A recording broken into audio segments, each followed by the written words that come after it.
In 1972, Michael Reynolds walked into a garbage dump outside Taos, New Mexico, picked up a used car tire, and had an idea that would get his architecture license revoked, his livelihood investigated by federal regulators, and his name attached to some of the most efficient buildings ever constructed in the American West.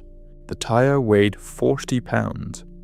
He had a theory that you could pack 300 pounds of rammed earth into it, stack hundreds more just like it into a thick, curved wall, and build a structure so thermally massive that it would hold a spring morning's temperature through the worst blizzard New Mexico could produce. No furnace, no air conditioning, no utility hookup, no bill. Ever. He tested it. It worked. He tested it again. It kept working. Over the next 17 years, Reynolds built 32 of these houses in the desert outside Taos. In the winter of 1993, a National Geographic photographer visited the Earthship built by television actor Dennis Weaver in Ridgway, Colorado. The temperature outside registered -8 degrees Fahrenheit. Inside, 72 degrees. No furnace running.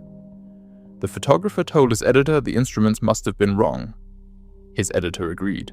53 years later, Michael Reynolds is 79 years old, still building, and still banned in 48 states.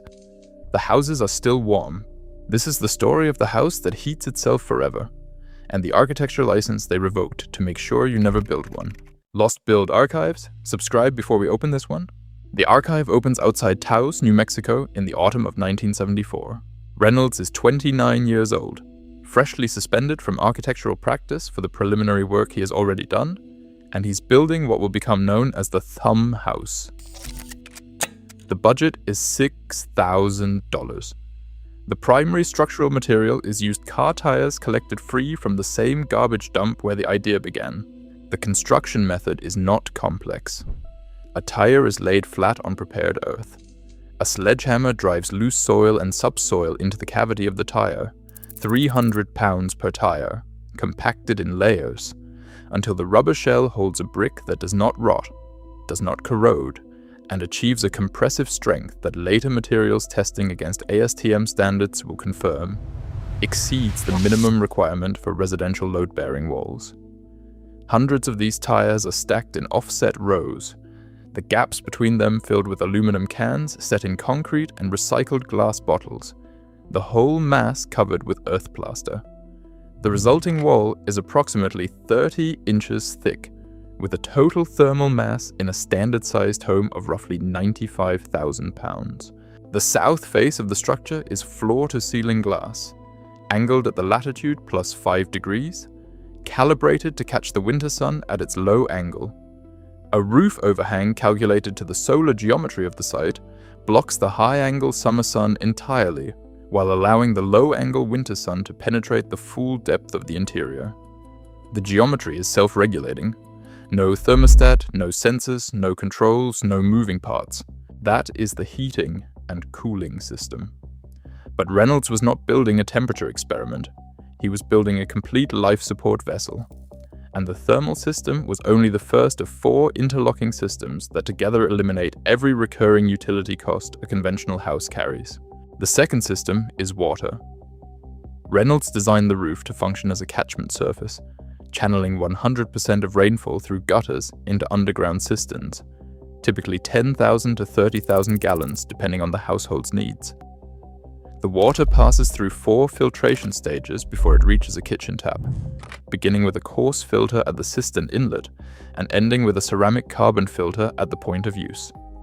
The grey water from sinks and showers then flows into a contained indoor botanical cell, a planter bed inside the living space where plants process the water biologically, removing nutrients and pathogens through root absorption. That water exits the indoor cell and feeds an outdoor botanical cell, then continues to a toilet flush reservoir. 1 gallon entering the system serves 4 uses before it leaves. In Taos, New Mexico, which receives 13 inches of rainfall annually, a 1,500 square foot roof catchment area collects enough water for 2 adults with a 30% surplus. The third system is food.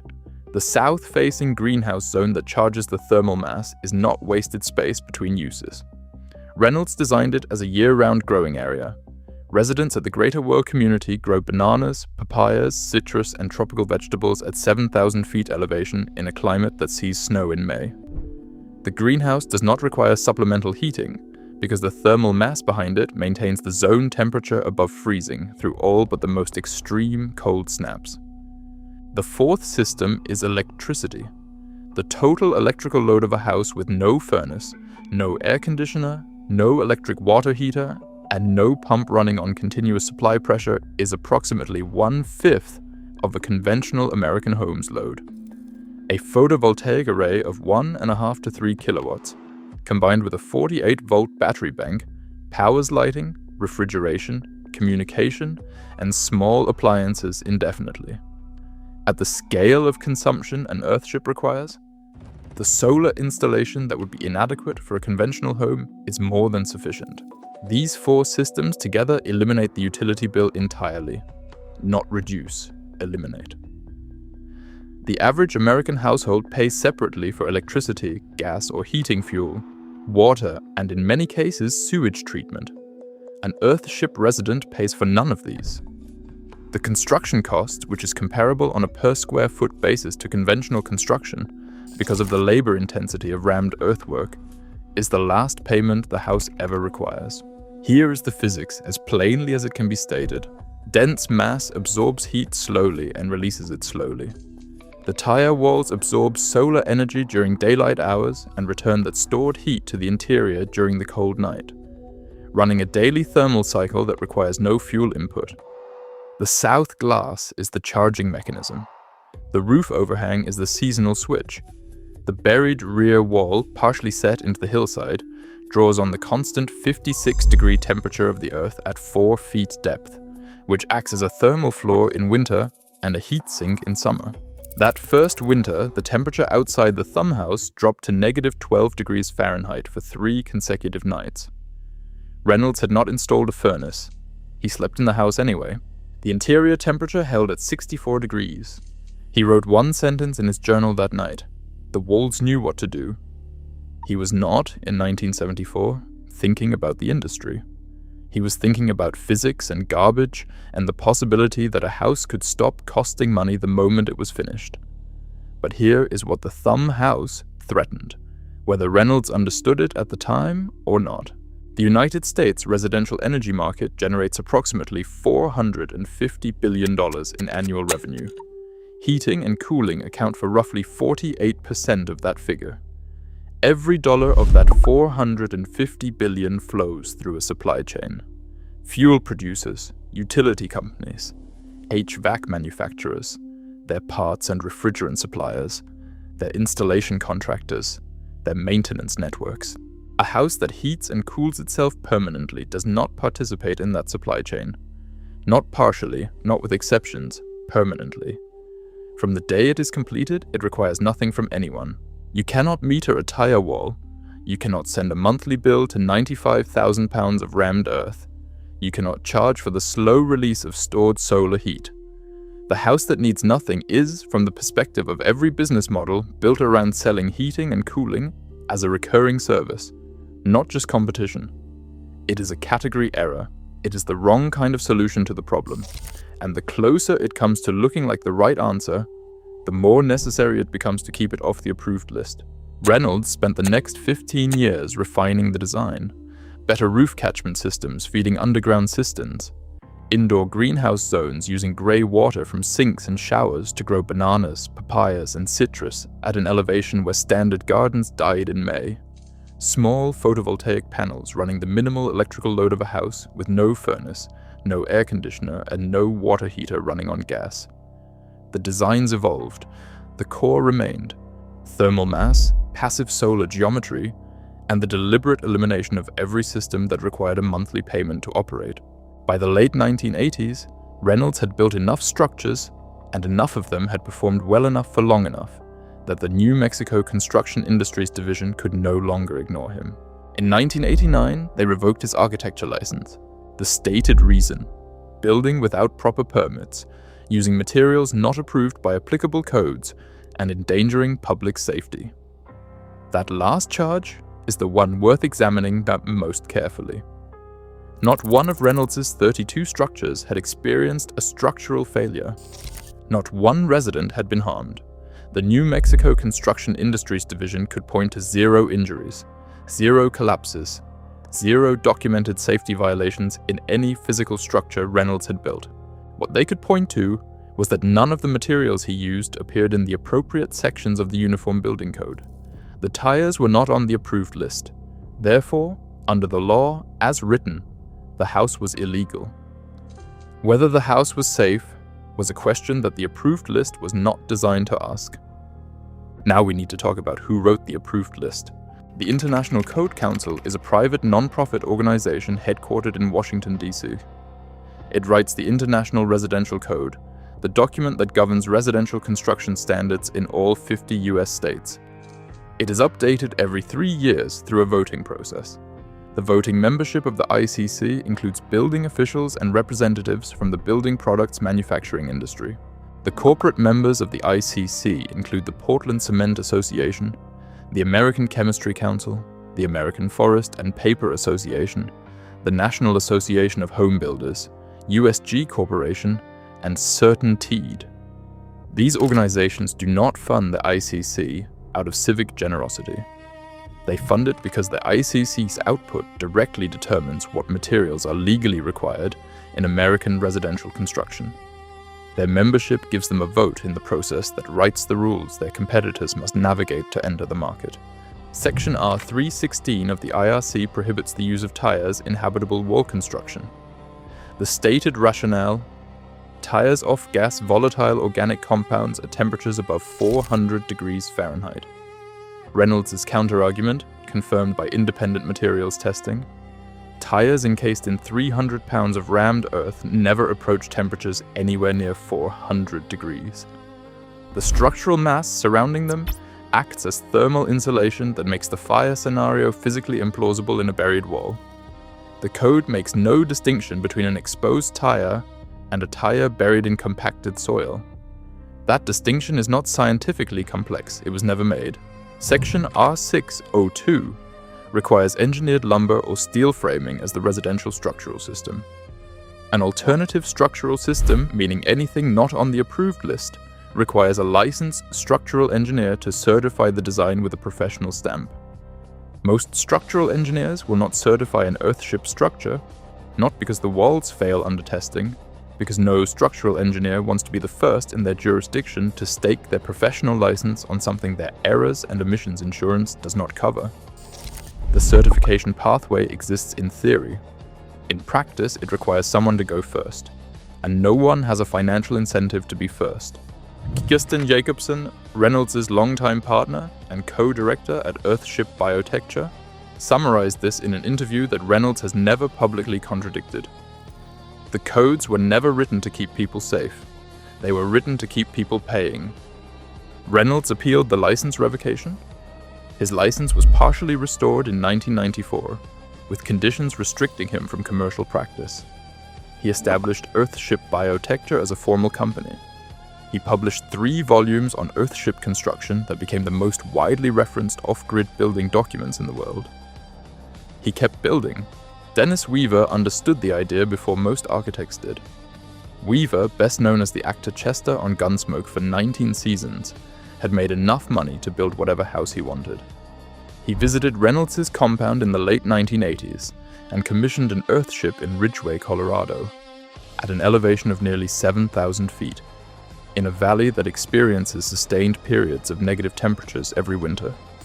His completed Earthship cost $150,000, which by 1990 was the cost of a modest conventional home in the same area.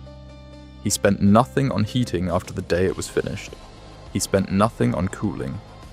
He grew food in the greenhouse through Rocky Mountain winters. He died in February of 2006 at the age of 81. In the house, died on a day when the temperature outside was below 0. The family reported the interior temperature at the time of his death as 72 degrees. No furnace running, no fuel burned. 72 degrees on the day he died.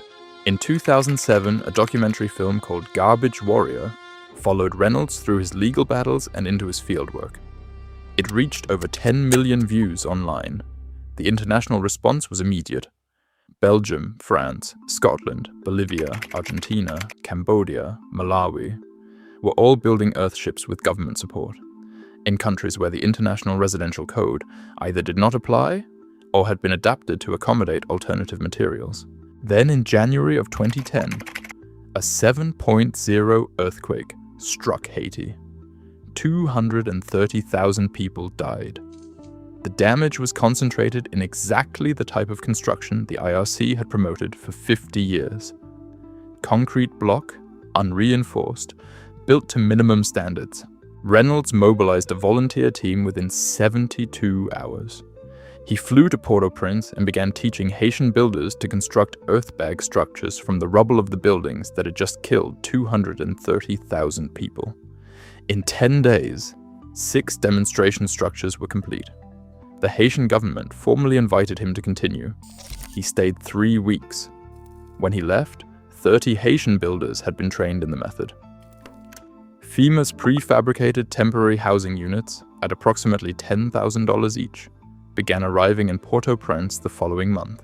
Now stand inside an Earthship in Taos. It is the second week of January. The outdoor temperature this morning is -4 degrees Fahrenheit. The sky is cloudless. The light on the high desert is flat and silver in the way of winter mornings at 7,000 feet, brilliant and cold at once.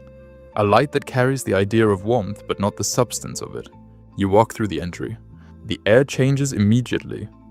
Not the temperature yet, the air itself. It is still, with a quality that resembles the interior of a stone building in summer. Slightly pressured, cool without being cold, carrying a faint mineral scent that your nervous system registers before your mind has time to interpret it. The scent of deep earth, the scent of mass. The south wall ahead of you is glass, floor to ceiling, angled slightly outward at the bottom. The winter sun falls through it and lies in flat rectangles across the earth floor. In the greenhouse zone between the glass and the main living space, banana plants push toward the roof. Broad green leaves that have no rational business being here. It is January, 7,000 feet elevation, high desert of northern New Mexico, and the nearest tropical climate is 2,000 miles south. The banana plants do not appear to know this. You move deeper. The glass recedes. The walls thicken around you. You pull off your coat.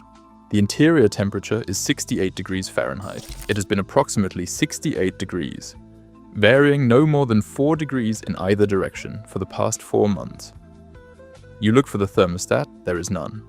There is no furnace in the utility room because there is no utility room. There is a small wood stove in the corner, installed as a precaution by the original builders, and the kindling beside it has not been touched since September. Press your hand flat against the interior tire wall. Not your fingertips, your whole palm. It is warm, not room temperature. Warm. The way a stone wall feels when it has been absorbing sun all day, except this wall has been absorbing it for 4 months. Approximately 450 tire days of solar charging, representing a thermal battery with a capacity calibrated to the climate of Taos in winter. Enough stored heat to maintain 68 degrees through the longest cold night, releasing it at the rate the interior air requires. No faster, no slower, without a control system, without a sensor, without a single decision being made by any mechanism more sophisticated than the physics of dense mass. Outside, -4 degrees Fahrenheit. Inside, 68. The difference between those two temperatures, 72 degrees of separation, is being maintained right now by 318 tires, packed with approximately 95,000 pounds of compacted earth. The tires cost nothing to collect. The earth cost nothing to excavate. The labor happened once, and now it continues doing what it did the day it was finished, and will do the same for the next 100 years without maintenance, without replacement, without a single payment to anyone. You sit on a bench built into the tire wall, the wall that no bank will finance, that no licensed contractor in 47 states would build under a permit. The bench is warm from the stored heat of 3 months of winter sun. Outside, -4. Inside, 68. The question that occurs to you is not how. The physics is not a mystery. Reynolds explained it in 1974 and it has not changed. The question is why? Why in the 50 years since the Thumb House proved the concept, with energy costs averaging $2,500 per household per year, and rising with a housing crisis that has pushed the median American home price past $300,000. With peer-reviewed performance data confirming what Reynolds demonstrated in the desert, has the structure that makes no energy bill necessary remained illegal in 48 states. The Prescott College study, completed in 2001, monitored 14 Earthships across 18 months of weather that range from -17 to 108 degrees Fahrenheit. Not one structure fell below 62 degrees interior. The study is publicly available. It has been cited in academic literature. It has never been cited in an International Code Council update proceeding. The Brighton Earthship in East Sussex, England, was monitored by the University of Brighton across 9 years of occupancy. Results published through the UK Green Building Council. Interior temperatures maintained 68 degrees average through British winters reaching 14 degrees Fahrenheit with no mechanical heating. The data is in peer-reviewed form. It has never been cited in an ICC update proceeding. Earthship Fife in Scotland was independently surveyed by Perth and Kinross Council after construction. The formal report concluded that the structure met, and in several parameters, exceeded the standards required for habitable residential occupation. Scotland sits at 56 degrees north latitude. Taos sits at 36. If the system performs in Scotland, it performs everywhere. This survey has never been cited in an ICC update proceeding. What gets cited in ICC update proceedings, consistently across multiple update cycles, are submissions from the organizations that fund the ICC's operations and hold votes in the process that writes the rules. Reynolds testified before the ICC in 2012 and again in 2015. Both testimonies are public record. Both were rejected without substantive technical rebuttal. In 2012, the same year Brighton published its first decade of performance data showing thermal efficiency exceeding model projections by 12%. The ICC added language to section R316 making tire wall construction explicitly non-compliant. With no data threshold that would trigger review, no pathway from documented proof to legal permit, he flew back to Taos and built another house. He is 79 now. The Greater World Earthship community northwest of Taos covers 634 acres and contains over 70 completed structures. Lot prices run from $40,000 to $120,000. Pre-built Earthships have a waiting list of 18 months.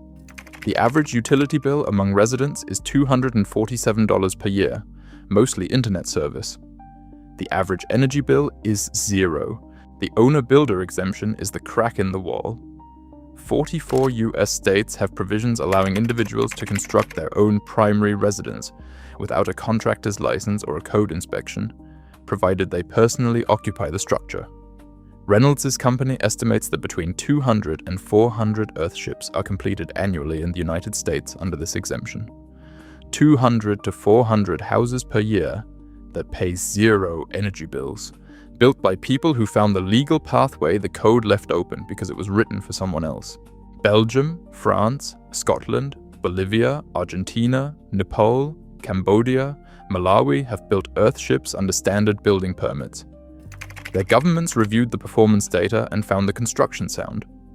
In countries that did not inherit the International Residential Code as written, the Earthship is not a workaround. It is simply a building. The average American household spent $2,511 on energy in 2024. Over 50 years, adjusting conservatively for inflation, that household will spend $125,000 to operate a structure that has been demonstrated across 3 continents and 50 years of documented performance to operate itself. $125,000. That is the cost of section R316. That is what the absence of one material from one approved list, maintained by one private non-profit funded by the industries that sell the competing materials, costs the average American household measured across a lifetime. Reynolds will testify again at the next code update cycle. The transcript will again be public record. The vote may again go the same way. And in 44 states, The owner-builder exemption will still be open. The physics will still be true. The tires will still be free. There is something particular about a building technique that was banned not because it failed, but because it succeeded. The usual arc of a suppressed technology is that it had a flaw, or it arrived before the market was ready, or the alternatives were simply cheaper. Reynolds' Earthship has none of those explanations available to it. The Thumb House worked in 1974. It worked in 1989 when they took his license. It worked in 2001 when Prescott College published the data. It works today in the Scottish Highlands and in a Belgian city and in 70-plus structures in the New Mexico desert, in every climate where it has been built and monitored. The Earthship was not banned because the walls were unsafe. It was banned because the walls were unnecessary. Everything a modern house is required to contain, furnace, air conditioner, water heater, grid connection, is unnecessary in a structure built with adequate thermal mass, passive solar geometry, and a roof designed to collect what falls on it. The codes do not require these systems because they keep you safe. They require them because they connect you to supply chains that depend on your monthly payment to function. The house that needs nothing is a problem for everyone who sells something. And yet here it stands, in -4-degree January, 68 degrees inside. Nothing running, nothing burning, nothing build. The movement it generated is global in a way that code enforcement cannot reach. An Earthship community in Zicatela, Mexico, houses 60 families. A community in Taos has a waiting list measured in years. An Earthship in the Drakensberg Mountains of South Africa, built by volunteers over 3 weeks, maintained interior temperatures through an African winter that locals called the coldest in 40 years. An Earthship in the Scottish village of Kinghorn, built in 2004 by a group of volunteers who had never built anything from tires before, is still occupied and still monitored. Its thermal performance data regularly cited by UK green building researchers. Reynolds gave a TED Talk in 2012. He was 67 years old. He has been building for 40 years at that point. He said, "The demand right now is 10 times what it was in 2019. The codes haven't changed, the system hasn't changed, but the people have." He was right. The physics has never changed. The demand has never gone away. The only thing standing between the Thumb House and the American mainstream is a section of the International Residential Code that has never cited the performance data that contradicts it, written by a private organization funded by the industries it benefits, updated every 3 years without modification, decade after decade, while the houses it prohibits keep standing, and the energy bills it protects keep rising. The archive does not close here. Reynolds solved the energy problem. But there is a second problem, older than energy bills, older than building codes, older than the International Residential Code, and every organization that writes it. The problem of the house itself. What it costs to build. What it costs before you ever pay a utility bill. There is a construction method that solves that problem completely. It costs $300 in materials. It requires no licensed contractor, no engineered lumber, no approved supply chain. It is made from the earth directly underfoot. One structure built with this method in New Mexico has been continuously occupied for over 1,000 years without a single structural repair. And it was made illegal in 48 states, not because it failed, but because it was too cheap to permit. That video is on your screen right now, click it.